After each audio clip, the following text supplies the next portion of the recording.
سپہر کے 3 بجے ہیں۔ السلام علیکم، یہ ریڈیو پاکستان ہے۔ مدثرہ اطہر سے خبریں سنیے۔ پہلے اہم خبروں کا خلاصہ۔ وزیر اعظم نے 2 سے 3 سال میں انفارمیشن ٹیکنالوجی کے شعبے کی برآمدات $25 ارب تک بڑھانے کا عزم ظاہر کیا ہے۔ وزیر خزانہ نے کہا ہے کہ حکومت کی کوششوں کے نتیجے میں ملک کے غیر ملکی زر مبادلہ کے ذخائر $14 ارب تک پہنچ گئے ہیں۔ قومی اسمبلی کو آج بتایا گیا کہ اسلام آباد کا بین الاقوامی ہوائی اڈہ مسابقتی بولی کے عمل کے بعد 15 سال کے لیے آؤٹ سورس کیا جائے گا۔ پاکستان نے امید ظاہر کی ہے کہ یوکرین کا تنازعہ مذاکرات کی بنیاد پر حل ہو جائے گا۔ کل جماعتی حریت کانفرنس نے کہا ہے کہ کشمیریوں سے بھارت نے غیر قانونی زیر قبضہ جموں و کشمیر میں سیاسی سرگرمیوں اور آزادی اظہار کے حق سمیت ہر حق چھین لیا ہے۔ بھارت کے صوبے مہاراشٹر میں ایک سیاحتی مقام پر مٹی کا بڑا تودہ گرنے سے کم 16 افراد ہلاک ہو گئے ہیں۔ خبریں تفصیل سے۔ وزیر اعظم محمد شہباز شریف نے کہا ہے کہ پاکستان کے پاس 2 سے 3 برس میں اپنی آئی ٹی کی برآمدات کو $25 ارب تک بڑھانے کے لیے تمام عوامل ہیں۔ آج ایک ٹویٹ میں انہوں نے کہا کہ انفارمیشن ٹیکنالوجی کے شعبے میں سرمایہ کاری سے فوری فوائد اور ثمرات حاصل کیے جا سکتے ہیں اور اس سے ہمارے بے روزگاری کے مسئلے پر قابو پانے میں مدد مل سکتی ہے۔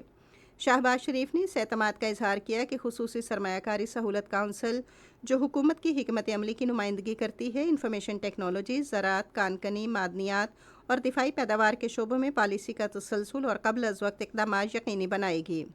انہوں نے یقین دلایا کہ ایک چھت تلے سہولتوں کے اقدام کے تحت آئی ٹی کی صنعت کی ترقی کے لیے درکار تمام سہولتیں دستیاب ہوں گی۔ وزیر اعظم شہباز شریف نے سویڈن میں قرآن پاک کی بے حرمتی کے واقعے کی شدید مذمت کی ہے۔ آج ایک بیان میں انہوں نے کہا کہ اس طرح کے مذموم واقعات کی روک تھام کے لیے اسلامی تعاون تنظیم کے پلیٹ فارم سے ایک مشترکہ لائحہ عمل وضع کیا جائے گا۔ انہوں نے یہ بات زور دے کر کہی کہ OIC کو مسلم امت کے جذبات سے دنیا کو آگاہ کرنے اور ایسے گھناؤنے واقعات کی روک تھام کے لیے تاریخی کردار ادا کرنا ہوگا۔ وزیر اعظم نے کہا کہ الہامی کتابوں تورات، انجیل اور قرآن پاک کی بے حرمتی کی اجازت دینے کے فیصلے کو کالعدم قرار دلوانے کے لیے ایک مہم شروع کی جائے گی۔ انہوں نے کہا کہ مقدس کتابوں، شخصیات اور رسومات کی بے حرمتی آزادی اظہار نہیں ہے، بلکہ اس سے دنیا مسلسل کرب میں مبتلا ہو رہی ہے۔ انہوں نے کہا کہ ایسے واقعات کا تسلسل اس بات کا مظہر ہے کہ یہ سیاسی اور شیطانی ایجنڈے کا حصہ ہے۔ وزیر اعظم نے کہا کہ مذہبی جذبات کو بھڑکانے، اشتعال انگیزی، دہشت گردی اور تشدد دنیا کے امن کے لیے انتہائی نقصان دہ ہیں۔ وزیر اعظم شہباز شریف نے صدر ڈاکٹر عارف الوی کو فون کیا اور ان کی خیریت دریافت کی۔ انہوں نے صدر کے لیے نیک خواہشات کا اظہار کیا اور جلد صحت یابی کے لیے دعا کی۔ وزیر اعظم نے نواب آف جوناگڑھ نواب محمد جہانگیر خان جی کے انتقال پر بھی گہرے دکھ اور افسوس کا اظہار کیا۔ وزیر اعظم نے کہا کہ نواب محمد جہانگیر خان جی نے اپنی پوری زندگی جوناگڑھ کے صوبے پر بھارت کے غیر قانونی تسلط کے خلاف آواز بلند کی۔ وزیر خزانہ اسحاق ڈار نے کہا ہے کہ حکومتی کوششوں کے نتیجے میں زر مبادلہ کے ذخائر $14 ارب تک پہنچ چکے ہیں۔ آج قومی اسمبلی میں اظہار خیال کرتے ہوئے انہوں نے کہا کہ $8 ارب 70 کروڑ اسٹیٹ بینک اور $5 ارب 30 کروڑ کمرشل بینکوں میں پڑے ہیں۔ عالمی مالیاتی فنڈ کے ساتھ $3 ارب سٹینڈ بائی ایگریمنٹ اور سعودی عرب متحدہ عرب امارات کی جانب سے فراہم کی جانے والی مالی معاونت کا حوالہ دیتے ہوئے انہوں نے کہا کہ ہم نے تمام غیر ملکی ادائیگیاں وقت پر کی ہیں۔ انہوں نے کہا کہ ہماری کوشش ہے کہ زر مبادلہ ذخائر میں مزید اضافہ کیا جائے۔ وزیر خزانہ نے واضح کیا کہ زرعی اور تعمیراتی شعبوں پر کوئی نیا ٹیکس عائد نہیں کیا جا رہا ہے۔ انہوں نے کہا کہ حکومت پہلے ہی IMF کے گزشتہ اقدام پر کام مکمل کر چکی ہے اور اختتامی بجٹ تقریر میں $215 ارب کے ٹیکس اقدامات کا اعلان کیا گیا ہے۔ قومی اسمبلی کو آج بتایا گیا کہ اسلام آباد کے بین الاقوامی ہوائی اڈے کو مسابقتی بولی کے عمل کے بعد 15 سال کے لیے آؤٹ سورس کیا جائے گا۔ ہوا بازی کے وزیر خواجہ سعد رفیق نے ایک توجہ دلاؤ نوٹس کا جواب دیتے ہوئے ایوان کو بتایا کہ تقریباً 12 کمپنیوں نے اسلام آباد کے بین الاقوامی ہوائی اڈے کے آپریشنز میں دلچسپی ظاہر کی ہے۔ وفاقی وزیر نے کہا کہ لاہور اور کراچی کے ہوائی اڈوں کو بھی آؤٹ سورس کیا جائے گا۔ انہوں نے کہا کہ ہمارے ہوائی اڈوں پر بہترین بین الاقوامی طرز کے اقدامات کیے جائیں گے۔ انہوں نے یقین دلایا کہ ملازمین کو نہیں نکالا جائے گا۔ ایوان کا اجلاس پیر کی شام 5 بجے تک ملتوی کر دیا گیا ہے۔ یہ خبریں آپ ریڈیو پاکستان سے سن رہے ہیں۔ وزیر دفاع خواجہ محمد آصف نے ملک میں آبی تحفظ کے لیے قومی لائحہ عمل وضع کرنے پر زور دیا ہے۔ آج اسلام آباد میں ایک تقریب سے خطاب کرتے ہوئے انہوں نے کہا کہ پاکستان پانی اور قدرتی وسائل کی وافر مقدار کی نعمت سے مالا مال ہے، تاہم پانی اور دوسرے قدرتی وسائل کو احتیاط سے استعمال کرنے کی ضرورت ہے۔ انہوں نے کہا کہ ہمیں پانی کے ضیاع کو روکنے اور اس ضمن میں مہم چلانے کے لیے عملی کوششیں بھی کرنی چاہیے۔ خواجہ آصف نے کہا کہ آبی تحفظ اور پانی کے ضیاع کو روکنے کا طریقہ بھی نصاب کا حصہ بنایا جانا چاہیے۔ دفتر خارجہ کی ترجمان ممتاز زہرہ بلوچ نے امید ظاہر کی ہے کہ یوکرین کا تنازع مذاکرات کی بنیاد پر جلد حل ہو جائے گا اور پاکستان اس جنگ کے خاتمے کے لیے مذاکرات کو فروغ دینے میں اپنا کردار ادا کرنے کے لیے تیار ہے۔ آج اسلام آباد میں ہفتہ وار نیوز بریفنگ کے دوران ایک سوال کا جواب دیتے ہوئے انہوں نے کہا کہ پاکستان اور روس دوست ملک ہیں اور ان کے درمیان مربوط تعلقات قائم ہیں۔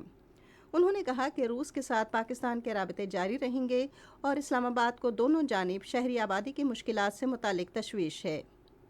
ایک سوال کا جواب دیتے ہوئے ترجمان نے کہا کہ پاکستان نے افغان سرزمین اپنی حدود میں دہشت گردی کی کارروائیوں کے لیے استعمال ہونے سے متعلق اپنے خدشات افغانستان کی عبوری انتظامیہ کی سطح پر اٹھائے ہیں۔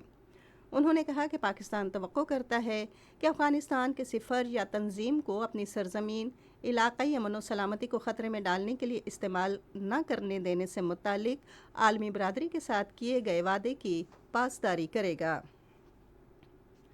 ترجمان نے جموں و کشمیر ڈیموکریٹک فریڈم پارٹی کے بانی اور صدر شبیر احمد شاہ سے متعلق بھی بات کی، جس کی مسلسل قید کو اس ماہ 6 سال مکمل ہو گئے ہیں۔ ممتاز زہرہ بلوچ نے بھارت پر زور دیا کہ وہ شبیر شاہ اور ان ہزاروں کشمیری سیاسی رہنماؤں اور کارکنوں کے قید کو طول دینے کا سلسلہ بند کرے جن کا جرم یہ ہے کہ وہ خود ارادیت کے ناقابل تنسیخ حق کا مطالبہ کر رہے ہیں۔ یونان میں کشتی کے سانحے کے بارے میں صحافیوں کو تازہ ترین تفصیلات بتاتے ہوئے ترجمان نے کہا کہ اس سانحے میں جاں بحق ہونے والے 4 پاکستانیوں کی میتیں لے کر 2 الگ الگ پروازیں لاہور اور اسلام آباد پہنچ گئی ہیں۔ انہوں نے کہا کہ میتیں گجرات اور گجرانوالہ کے اضلاع میں ان کے خاندانوں کے سپرد کر دی گئی ہیں۔